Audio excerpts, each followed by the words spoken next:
నిజామాబాద్ జిల్లాలో ఆల్పాజోలంతో తయారు చేసిన కళ్ళు తాగడం వల్ల అస్వస్థతకు లోనయ్యారని Telangana narcotics bureau director Sandeep Sandilya తెలిపారు. నిజామాబాద్ జిల్లాలో కల్తీ కళ్ళు వల్ల 83 మంది బాధితులు ఆసుపత్రి పాలయ్యారని పేర్కొన్నారు. దీంతో కల్తీ కళ్ళుపై తెలంగాణ నార్కోటిక్ బ్యూరో అవగాహన కార్యక్రమాలు చేపట్టాలని భావించిందని తెలిపారు.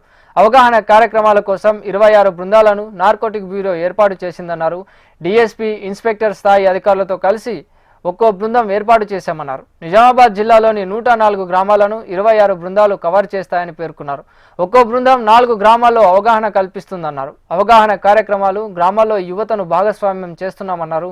యూత్ భాగస్వామ్యం కోసం వారికి స్పోర్ట్స్ కిట్స్ పంపిణీ చేస్తున్నామన్నారు.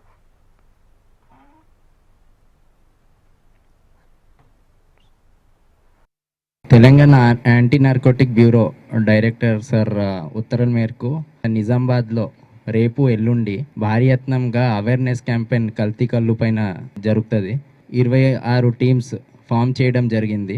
ఈ 26 టీమ్స్ కూడా ఒక 26 మండలాల్లో అలాగే 100 పైన గ్రామాల్లో కూడా పొద్దున సాయంకాలం ఫుల్ డే ప్రోగ్రామ్ పెట్టుకొని విలేజెస్లో అందరికీ కూడా కల్తీ కళ్ళు తీసుకుంటే ఫ్యామిలీస్కి ఎలా నష్టాలు జరుగుతుంది ఇవి అన్నిటిపైన కూడా అవగాహన జరిపిస్తారు.